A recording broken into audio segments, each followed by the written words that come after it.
Assalamualaikum warahmatullahi taala wabarakatuh. Waalaikumsalam warahmatullahi taala wabarakatuh. Bagaimana kabarnya hari ini? Alhamdulillah, luar biasa. Allahu Akbar. Yes. Baik, sebelum memulai pelajaran, mari kita berdoa bersama dulu. Berdoa dimulai. Selesai. Baik, kita absen terlebih dahulu. Apa ada yang tidak hadir? Alhamdulillah hadir semua. Kat.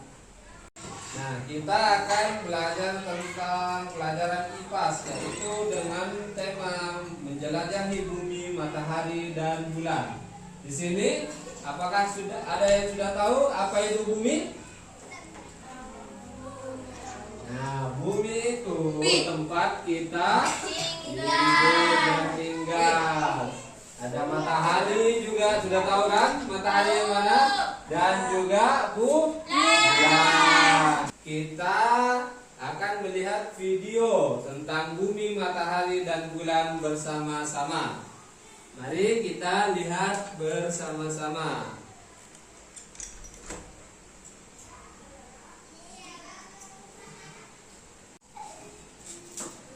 Baik, setelah kita menonton video bumi, bulan, dan matahari tadi, kita akan belajar yang pertama, yaitu hubungannya bumi, bulan, dan matahari.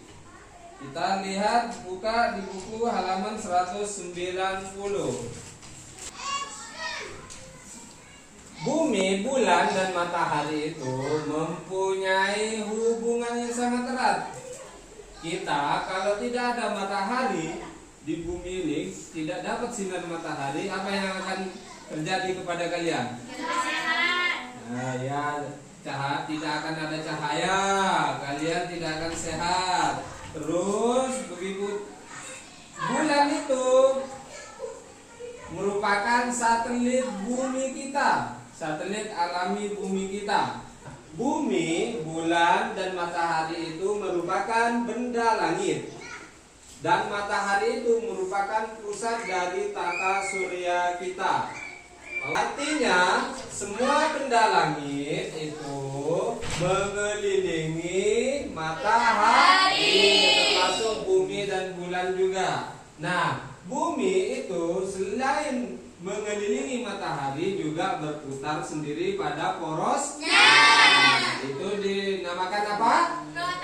Rotasi, berputar pada porosnya. Dan bumi mengelilingi matahari itu dinamakan apa? Revolusi. Ya. Untuk rotasi tersebut, bumi memerlukan waktu 24 jam. Dan ada yang tahu untuk yang revolusi, bumi memerlukan waktu berapa? 365 hari. Nah, kita akan mengenal lebih jauh tentang matahari, bumi, dan bulan. Matahari merupakan salah satu bintang terbesar di tata surya. Namun, jika dibandingkan dengan bintang-bintang lainnya, matahari termasuk bintang yang kecil. Nah, sedangkan bumi merupakan salah satu planet yang ada di tata surya. Bumi memiliki kelebihan dibandingkan dengan planet lainnya. Hingga saat ini bumi merupakan satu-satunya planet yang bisa ditinggali oleh makhluk hidup, yang bisa dihuni oleh makhluk hidup. Sedangkan bulan itu adalah satelit alami bumi. Dia akan selalu mengelilingi bumi, dan bulan itu terlihat dari bumi, apalagi di waktu malam hari. Sekarang kita belajar tentang dampak revolusi bumi di kehidupan kita. Ataupun diantaranya yang pertama, yaitu gerak semu tahunan matahari. Gerak semu tahunan matahari adalah gerak matahari yang seolah-olah terbit dari titik yang berbeda setiap periode tertentu dalam 1 tahun. Kadang ada di kita seolah-olah matahari itu kan kadang ada lurus di atas, kadang ada agak ke utara, ya kan? Ya. Dan kadang agak bergeser ke selatan. Itu adalah gerak semu tahunan matahari. Nah, pada 21 sampai 23 Desember matahari itu bergerak ke utara dan kembali lagi ke tengah.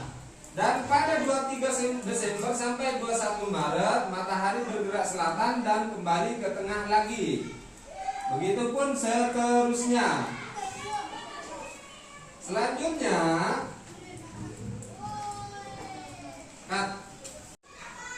selanjutnya dampak revolusi bumi itu menjadi terjadinya perubahan musim. Ada berapa kira-kira musim di bumi ini? 4. Yaitu musim apa saja? Musim semi, musim panas, musim gugur, musim dingin. Ya. Akan tetapi itu waktu dan tempatnya itu berbeda-beda. Di sini ada keterangan, lihat di bagiannya itu pada 21 Maret sampai 20 Juni di bumi bagian utara musim semi, tapi di bumi bagian selatan musim gugur. 21 Juni sampai 22 September di bagian bumi utara musim panas, sedangkan bagian bumi selatan musim dingin. 23 September sampai 21 Desember di bumi bagian utara musim gugur, sedangkan bumi bagian selatan musim Semi. 22 Desember sampai 20 Maret bumi bagian utara musim Dingin. bumi bagian selatan musim Panas. Nah, selanjutnya yang terakhir dampak revolusi bumi yaitu perubahan lamanya siang dan malam. Pada 21 Juni kutub utara dekat dengan matahari. Jadinya apa yang terjadi? Waktu siang di belahan bumi utara itu lebih lama daripada waktu siang di belahan selatan. Terus pada tanggal 22 Desember kutub selatan lebih dekat dengan matahari, sedangkan kutub utara lebih jauh dari matahari. Akibatnya apa? Kutub selatan siangnya lebih lama, sedangkan kutub utara lebih singkat atau lebih cepat. Dan 21 Maret dan 23 Desember kutub utara dan selatan mempunyai jarak yang sama, jaraknya ke matahari antara kutub utara dan kutub selatan. Jadinya mereka mengalami siang dan malam yang sama. Nah, itulah tadi tentang bumi, matahari, dan bulan. Yang pertama, bumi itu berevolusi. Apa itu berevolusi? Berputarnya bumi Mengelilingi matahari dan bumi berotasi. Apa itu? Bumi berputar pada porosnya. Ya, sekian pelajaran hari ini. Bagaimana? Apakah menyenangkan? Alhamdulillah, kita akan bertemu lagi di pertemuan selanjutnya. Demikian, wassalamualaikum warahmatullahi taala wabarakatuh. Waalaikumsalam warahmatullahi